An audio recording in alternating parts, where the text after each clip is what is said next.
এতক্ষণ আমাদের চলছিল এন্টারপ্রেনারশিপ, যাতে মহিলাদের আরো ডেভেলপ করা যায়। আগামীতে এরকম গঠনমূলক শিক্ষামূলক মিটিং বলতে পারেন, বা এরকম অ্যারেঞ্জিং ক্লাস হবে। আপাতত এখনো শুরু করছি, যে এন্টারপ্রেনারশিপের একটা মধ্যে পড়ে যে আমাদের মাইন্ড সেট আপ করতে হবে, বা মাইন্ড সেট আপ করতে গেলে আপনার কোন দিকে যাব, কোন দিকে গেলে আমাদের রাস্তা সহজ হবে, সেই সমস্ত বিষয় বা ডিটেলসে আমরা অনেকদিন ধরে 10টার অনলাইন ক্লাসে করে আসছি। আজকে যেটা হবে সেটা হচ্ছে এমপ্লয়াবিলিটি স্কিলের application of health care, apply employability skill in health care. অর্থাৎ আমাদের সেক্টরে অনেক মেডিকেল সেক্টর রয়েছে। আমরা technical sector plus medical sector both সবাই মিলে কাঁধে হাত দিয়ে এগিয়ে নিয়ে যাচ্ছি। তো আমাদেরও যারা এন্টারপ্রেনারশিপ হবেন, তারাও অনেকে হেলথ কেয়ারে আগ্রহী হবেন আশা করছি। তো আজকের প্রেজেন্টেশনের মাধ্যমে আমি তুলে ধরবো যে এমপ্লয়াবিলিটি স্কিল কতটা হেলথ কেয়ারেও প্রয়োজন। ওকে, এমপ্লয়াবিলিটি স্কিলে আজকে যেটা আলোচনার পর্ব সেটা হচ্ছে apply employability skill in health care. আমরা একটু আগে বলছিলাম আমাদের সেক্টরে প্রচুর হেলথ কেয়ার রয়েছে, আমরা সেখানেও প্রচুর জন আমরা এমপ্লয়ি রয়েছি হেলথ কেয়ার সেক্টরে। আমাদের হেলথ কেয়ার যদি আমাদের কারোর লক্ষ্য হয়ে থাকে, বা আগামীতে হেলথ কেয়ারে আন্ডারে কাজ করতে গেলে আমাদের নিজেকে তৈরি করার যে পন্থা, সেটাকে এগিয়ে নিয়ে যেতে হবে। আমরা অলরেডি অনেকদিন আপনারা যারা রয়েছেন ক্লাস করেছেন যে এমপ্লয় প্লাস এবিলিটি, এই যে একটা এমপ্লয়ির এবিলিটি বানানোর স্কিলটাই হচ্ছে এমপ্লয়াবিলিটি। তো নেক্সটে আমরা যাব যে এমপ্লয়াবিলিটি স্কিল কি জিনিস, যে skill necessary for getting and the keeping job, যে আমরা জবটা করব তার সম্বন্ধে আমাকে নলেজ গেদার করা এবং দক্ষতা অর্জন করা। 2 নম্বর রয়েছে এমপ্লয়ার লুক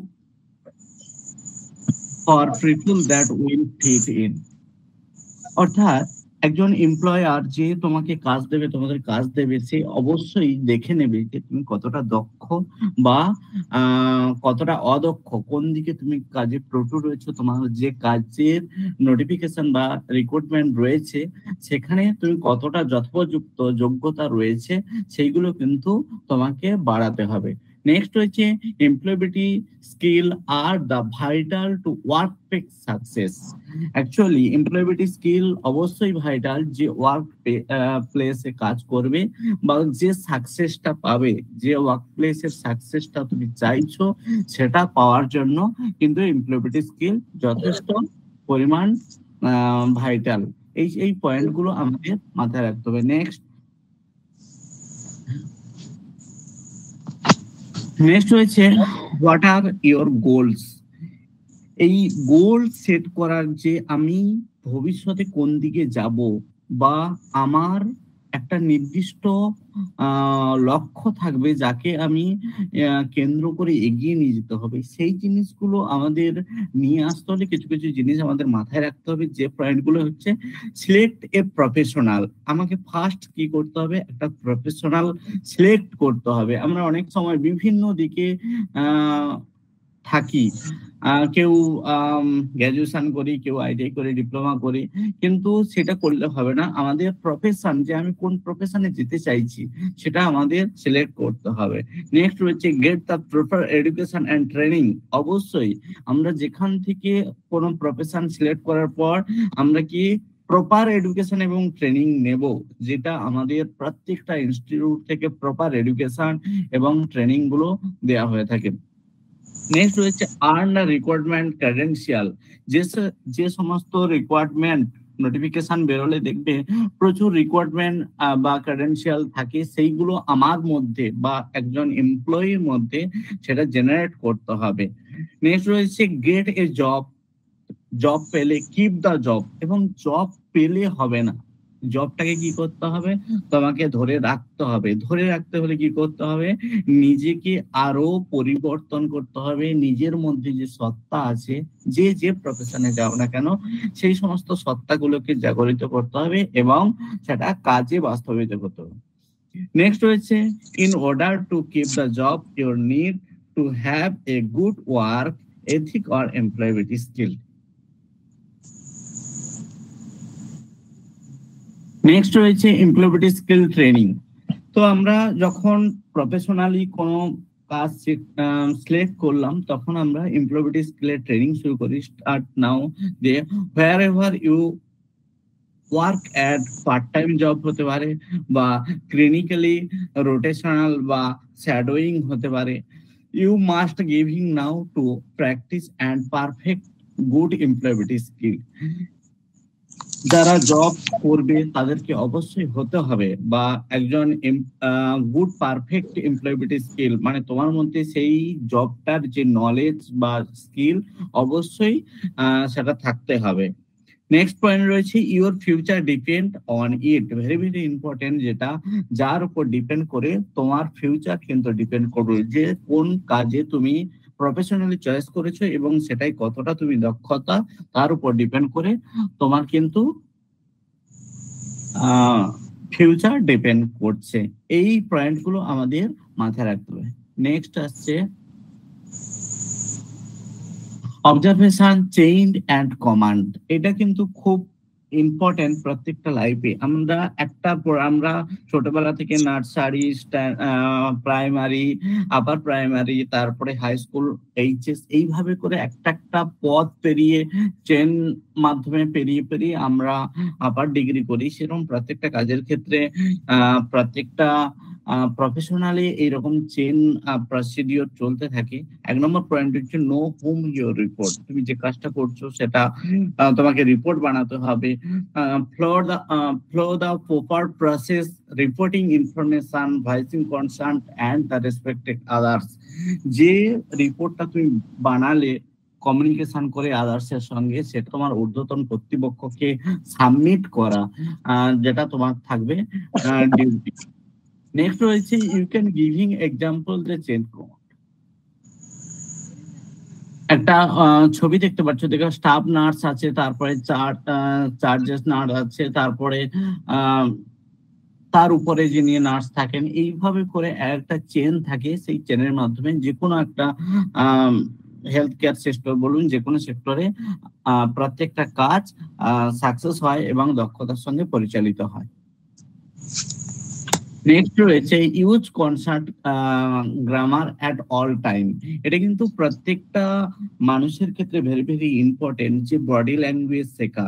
আমরা সবসময় জেনে থাকি যে কার সঙ্গে কেমন কথা বলবো, এটা কিন্তু আমাদের শিখতেই হয়। আমরা সবাই কোনো না কোনো গ্রাম শহর থেকে বিলং করি, কিন্তু আমাদের প্রফেশনালি যখন আমরা কাজ করতে হয়, তখন কিছু স্টক আর কিছু ল্যাঙ্গুয়েজ আমাদের জানতে হয়। এক নম্বর আছে, প্রেজেন্ট উইল বি জাজ your ability by how we speak. Present অর্থাৎ আমরা যেহেতু একটা হেলথ কেয়ার সেক্টর নিয়ে আজকে আলোচনা করছি, তো যে পেশেন্টের সঙ্গে কথা বলবে, সে কিন্তু তোমার কথাবার্তা শুনে তোমার যে জাজমেন্ট, সেটা এবিলিটিটা কতটা, সেটা কিন্তু তোমাকে ঠিক করতে হবে। Use the slang and the poor grammar implies the lack of education. তুমি কথাবার্তায় কিছু স্ল্যাং ইউজ করলো, তখন কিন্তু যে কেউ বুঝে যাবে যে তোমার এডুকেশনটা যথোযুক্ত নয়।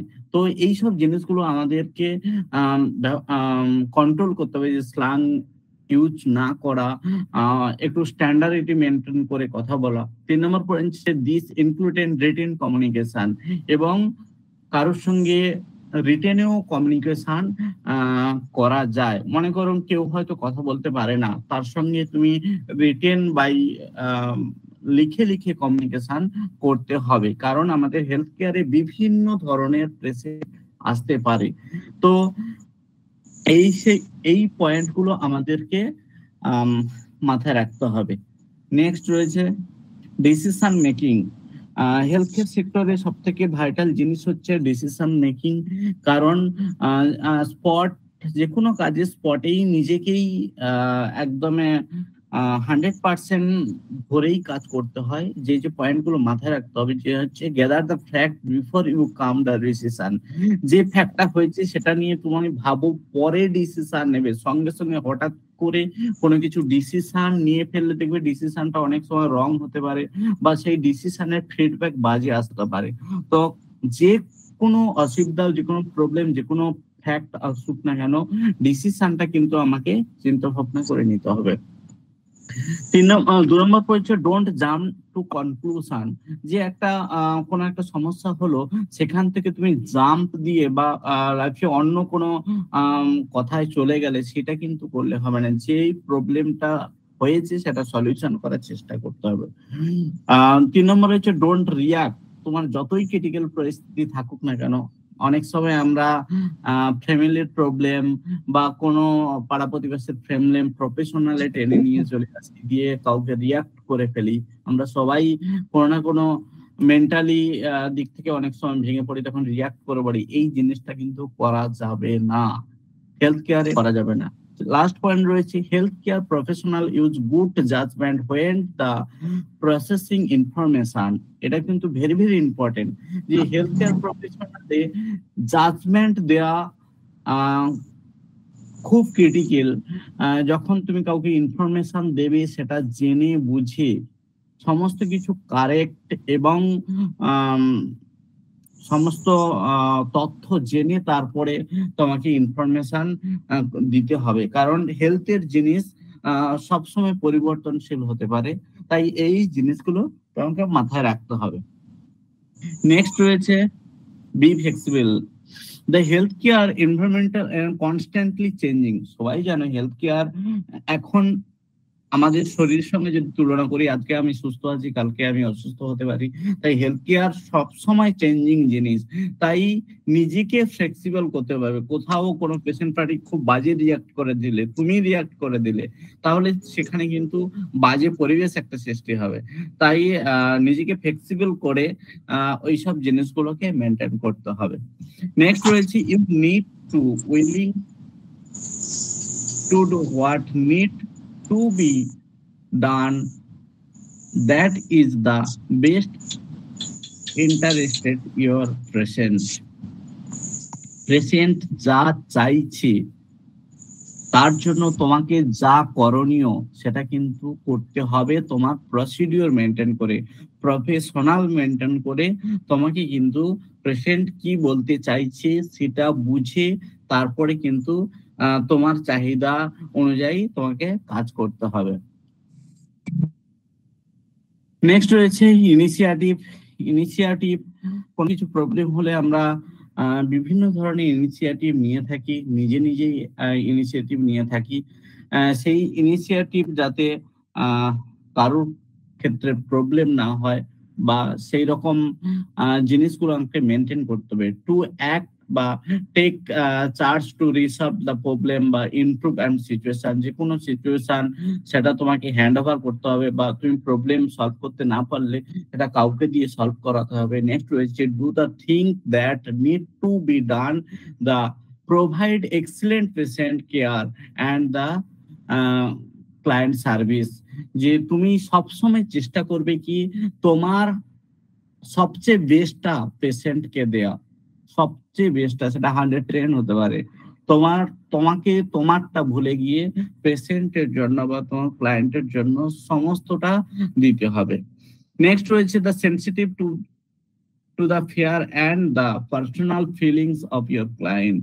অবশ্যই যে ক্লায়েন্ট বা পেশেন্ট আসবে তার পার্সোনাল ফিলিংস তোমাকে অনুভব করতে হবে এবং তার সেই ফিলিংসকে কাজে লাগিয়ে তার মর্যাদা দিয়ে, তার ফিলিংস এর মর্যাদা দিয়ে তোমাকে তোমার কাজটা করে যেতে হবে।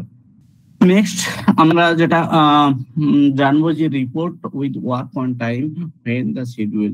এটা কিন্তু ভেরি ভেরি ইম্পর্টেন্ট, যে কোনো কাজের হেলথ কেয়ারের ক্ষেত্রে মোর ইম্পর্টেন্ট। যে প্রত্যেকটা কাজ করার পর আমাকে রিপোর্ট বানাতে হবে এবং সেই রিপোর্টটা যথাযথ ইনফরমেশন যুক্ত হতে হবে, দিয়ে আমাকে কি করতে হবে, আমার যে ঊর্ধ্বতন কর্তৃপক্ষ রয়েছে তাকে প্রোভাইড করতে হবে। এখানে যে রয়েছে রেড বা absent health care worker can the negatively effect patient care. তুমি যদি কোথাও অ্যাবসেন্ট হও বা কোথাও দেরিতে পেশেন্টের কাছে যাও, সেক্ষেত্রে কি হবে, সেটা একটা নেগেটিভ ভাইবস পেশেন্টের কেয়ারের প্রতি চলে আসে। এটা আমাদের করা যাবে না। নেক্সট হচ্ছে most employer consider attendance to be very important. যারা এমপ্লয়ার রয়েছে এই অ্যাটেন্ডেন্সটাকে কনসিডার করে, এই খুব ইম্পর্টেন্ট থাকবে। এইসব বিষয়গুলো কিন্তু আমাদের দেখতে হবে।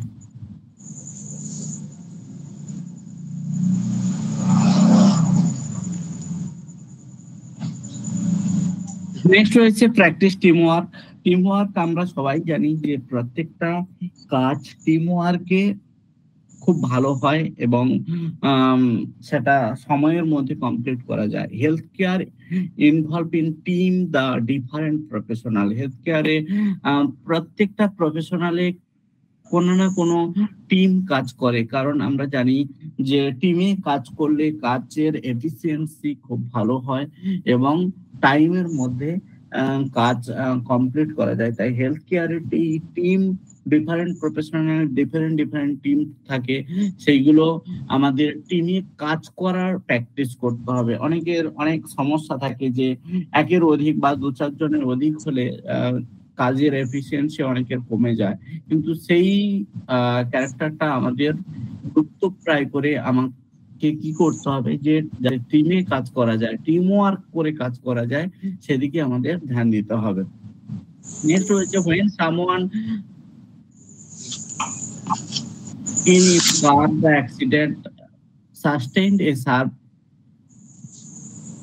how many different member to the healthcare team to be involved the victim care? যদি কোনো পেশেন্ট অ্যাক্সিডেন্ট হয়ে যায় বা কোনো অঘটন ঘটে যায়, তখন আমরা কি করি, যে টিম ওয়ার্ক করে কাজ করলে দেখবে প্রত্যেকটা তার যে ক্রাইসিস রয়েছে সেই অ্যাক্সিডেন্টের মুহূর্তে, সেই প্রত্যেকটা ক্রাইসিস আমরা একজন গেলে অনেক প্রবলেমের মধ্যে তাকে পড়তে হয়। যদি আমরা টিম ওয়ার্ক করি তাহলে সেই ক্রাইসিস গুলো কি হয়, প্রত্যেকটা পার্টে পার্টে ভাগ হয়ে যায় এবং সলভ করতে আমাদের অনেকটাই সুবিধা হয়। নেক্সট হচ্ছে care about others. Health care is caring professional. আগেও বললাম যে নিজের সত্তাকে ভুলে গিয়ে সম্পূর্ণটা আমাদের কি করতে হবে, যে পেশেন্ট বা ক্লায়েন্ট রয়েছে তার দিকে ঠেলে দিতে হবে এবং কেয়ার করতে হবে, তাকে নিজের ভেবে তাকে কেয়ার করতে হবে, দিয়ে আমাদের প্রফেশনটাকে গ্রো করতে হবে। নেক্সট রয়েছে caring about your patient is as important as caring for your patient. যত তুমি কেয়ারিং করবে তত তুমি নিজেকে গ্রো করতে পারবে, তখন পেশেন্ট তোমাকে কেয়ার করবে। এই দুটো কমিউনিকেশন থেকে, একটা তুমি পেশেন্টকে কেয়ার করলে পেশেন্ট থেকে তুমি যে ফিডব্যাকটা পাবে সেটাই হচ্ছে তোমার পাওয়া। এইভাবে এই বোথ কমিউনিকেশন দিয়েই আমাদের প্রফেশনালটাকে ঠিকঠাক ভাবে মেনটেন করতে হবে। অনেকটা টাইম গেল এই হেলথ কেয়ার প্রেজেন্টেশন দিতে। এটা তো শুধুমাত্র একটুখানি একটা ছোট্ট পার্ট। আগামীতে আরো এইরকম ভিডিও যারা হেলথ কেয়ার রিলেটেড জানতে চাও আসবে। আশা করছি সবাই বুঝতে পেরেছো। 1-2 জনের ফিডব্যাক জানবো যে নিজেকে প্রতিষ্ঠিত করতে হলে যে কোনো সেক্টরে, সেটা হেলথ কেয়ার ছাড়াও যদি আমি কোনো সেক্টর চাই নিজেকে প্রতিষ্ঠিত করতে, সেটা টেকনিক্যাল লাইন হতে পারে, নন টেকনিক্যাল লাইন হতে পারে, নিজেকে স্কিলড করা, নিজেকে করা মোর ইম্পর্টেন্ট। তো সবাইকে বলবো যে এই এমপ্লয়েবিলিটি স্কিল একটা অনেক বড় বিষয়। বিভিন্ন সেক্টরে, বিভিন্ন শুধু হেলথ কেয়ার নয়, শুধু টেকনিক্যাল এডুকেশন নয়, সমাজে প্রত্যেকটা পা যখন এগিয়ে নিজেকে প্রোগ্রেস করতে চাইবো, তো প্রত্যেক পদে পদে আমাদের কিন্তু এমপ্লয়েবিলিটি স্কিলের পরিচয় লাগে। তাই নিজেকে প্রতিষ্ঠিত করার প্রথম স্টেপে আমাদের কি করতে হবে, নিজেকে আগে সেলফ মোটিভেটেড হতে হবে। তারপরে আমরা যে প্রসিডিওর গুলো আছে, যে ওয়ে গুলো আমাদের এই অনলাইন ক্লাসের মধ্য দিয়ে দেখানো হচ্ছে, আশা করি তোমাদের সাহায্য লাগবে, এই কামনা করব। সবাইকে আবারও অনেক শুভেচ্ছা জানিয়ে আজকে ক্লাস এখানে শেষ করলাম। গুড নাইট সবাইকে। Thank you.